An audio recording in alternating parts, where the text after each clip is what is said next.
Okay, so now we start chapter 12, which is elastic equilibrium and elasticity. This chapter has two parts. So the first would be equilibrium and the second is elasticity, and the two are very different things, so we could have had two chapters for this, but both topics are fairly small, so they're combined in one chapter. So first thing we look at is the first part, which is static equilibrium. So what do we mean by equilibrium? Well, an object would be in equilibrium if it is an object is in equilibrium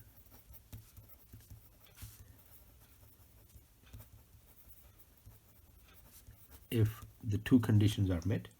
One is that its linear acceleration, which is just written as an acceleration, is 0.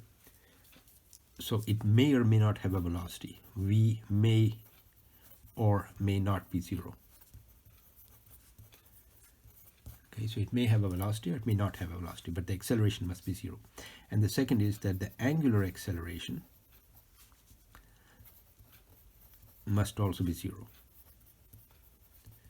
which means that omega, which is a linear velocity, may be 0 or may not be 0. So it may not be 0 or it may be 0. The important thing is that the acceleration should be 0. So based on these two conditions, whether velocity or omega is or is not 0, we have two kinds of equilibrium, which one of them is static equilibrium, which would be the subject of this chapter. And that is when, of course, A is 0 and V is also 0. So the object is stationary. So you have something sitting on the floor, its V is 0 and its A is 0. Another condition that is also required, the second one, is that alpha is 0 and omega is 0. So if you have an object on a wheel on a stand, then its omega is 0, so it's not spinning, and alpha is also 0, so it's not accelerating either. Well, you can have a condition where omega is 0 but alpha is not 0. So in this case both must be 0. So if both of these conditions are met, all four, then it's in static equilibrium. The other kind is called dynamic equilibrium.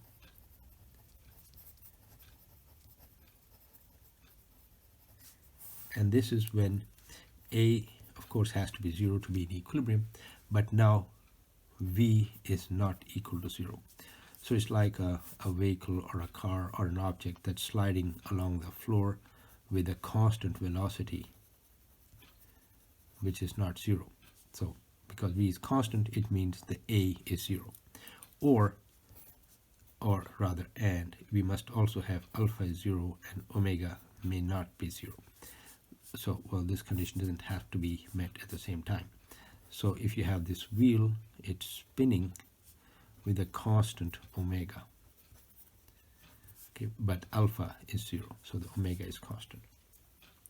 In this chapter, we will deal only with static equilibrium, and as you go further into your courses, there will be a whole course on static equilibrium, which will be basically the same thing, but in much more detail. Now, so we come down to only static equilibrium, and because the condition is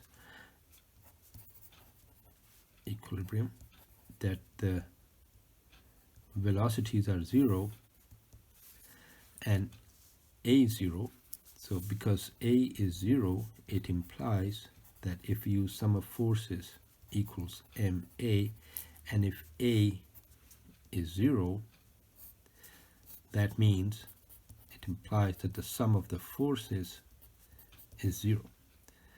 So this is what we call the first condition of equilibrium.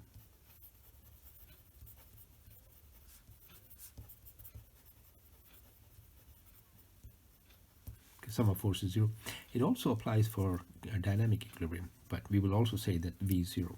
The second condition is that alpha is 0, which implies that if we use torque equals I alpha and alpha is 0, it means that the sum of torques is 0. And this is the second condition of equilibrium.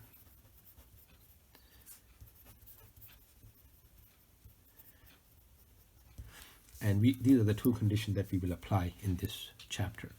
So if we go to break them up into x, y, and z components, the sum of forces equals 0 becomes sum of forces in the x direction is 0, the sum of forces in the y direction is 0, and the sum of forces in the z direction is also 0.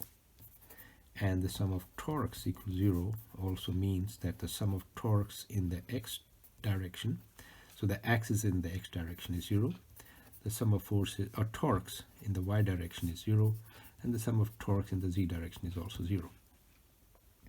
Because we will stay in 2 dimensions, so we will not be considering this term, and so we will only consider this term and this term in 2 dimensions. And if the forces are only going to be in the x and y directions, the torque is only going to be in the z direction. So these are the 3 equations that we will use in the first part of this chapter, and now we will solve some examples.